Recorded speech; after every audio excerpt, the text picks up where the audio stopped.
पुण्यात शिवसृष्टीच्या दुसऱ्या टप्प्याचं लोकार्पण पार पडतंय। मुख्यमंत्री देवेंद्र फडणवीसांच्या हस्ते लोकार्पण करण्यात आलं।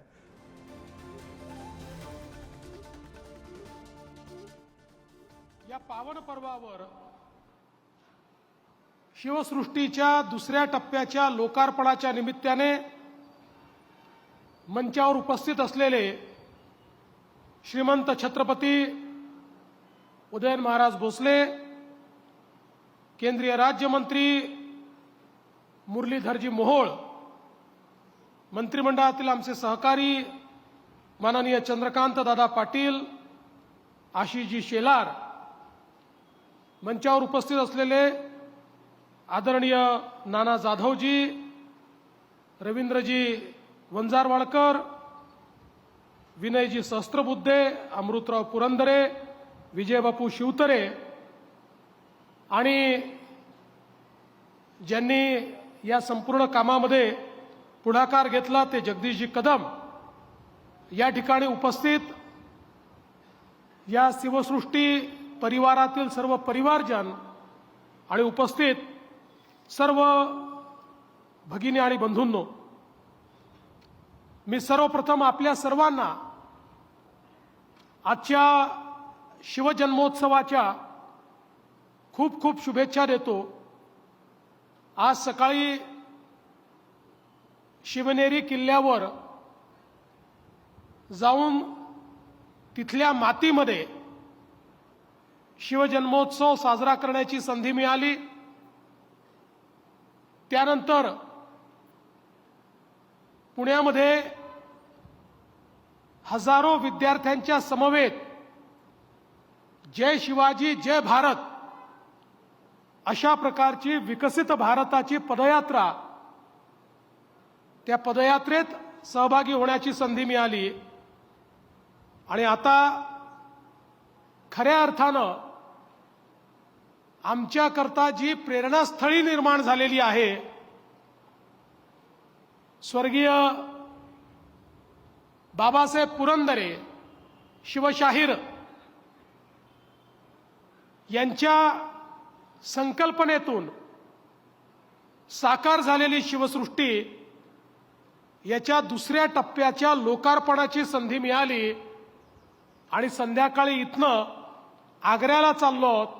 आग्र्याच्या किल्ल्यामध्ये ज्या ठिकाणी महाराजांना बंदिस्त करण्याचा मूर्खासारखा प्रयत्न हा त्या काळात औरंगजेबाने केला होता, त्या ठिकाणी चौथा कार्यक्रम आहे।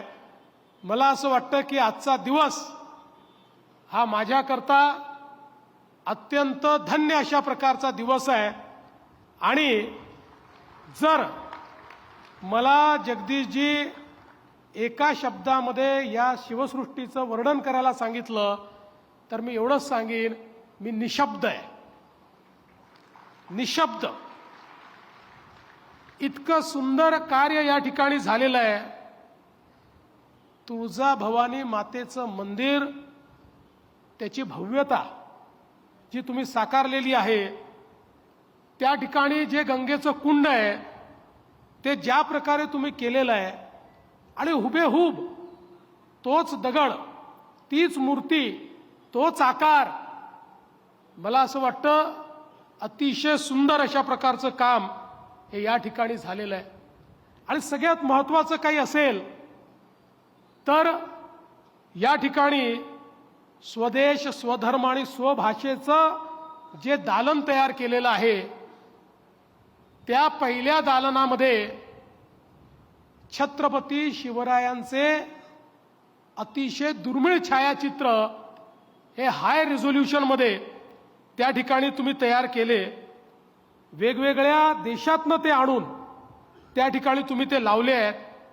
आणि त्याच्या पुढचाच टप्पा म्हणून या 3 त्रिसूत्रीवर आधारित एक 360 डिग्री अशा प्रकारची टाइम मशीन ही जी लावण्यात आलेली आहे, मी खरोखर सांगतो, मी जगाच्या पाठीवर अनेक देशांमध्ये गेलो, 3D पाहिलं, 4D पाहिलं, 7D पाहिलं, 14D पाहिलं, 16D देखील बघितलं, पण जी प्रेरणा आणि जी भावना या थिएटरमध्ये तयार झाली, या टाइम मशीनमध्ये तयार झाली, ती अवर्णनीय आहे, अवर्णनीय आहे. मी तर असं म्हणेन की महाराष्ट्रातला आणि देशातला प्रत्येक आमचा विद्यार्थी या ठिकाणी आलाच पाहिजे. इथे आल्यानंतर तो जी प्रेरणा घेऊन जाईल, जो देशाचा इतिहास जो योग्य पद्धतीनं त्याच्यापर्यंत पोचायला हवा होता पण दुर्दैवाने पोचला नाही. खरं म्हणजे तसा तर तो इतिहास सांगण्याकरता कित्येक दिवस लागतील, पण 36 मिनिटांमध्ये भारताचा इतिहास आणि त्या इतिहासामध्ये खऱ्या अर्थानं स्वराज्याचं, छत्रपतींचं योगदान हे ज्या प्रकारे या ठिकाणी मांडण्यात आलेलं आहे, हे अक्षरशः अवर्णनीय अशा प्रकारचं आहे. 1000 वर्षाचा इतिहास 36 मिनिटांमध्ये, आणि त्यात महाराजांच्या जीवनातले महत्वाचे प्रसंग अगदी छत्रपती शहाजी राजांपासनं, आई साहेबांपासनं, आई जिजाऊ मासाहेबांपासनं जे प्रसंग मांडलेले आहेत, अत्यंत प्रेरणादायी अशा प्रकारचे हे सगळे प्रसंग आहेत.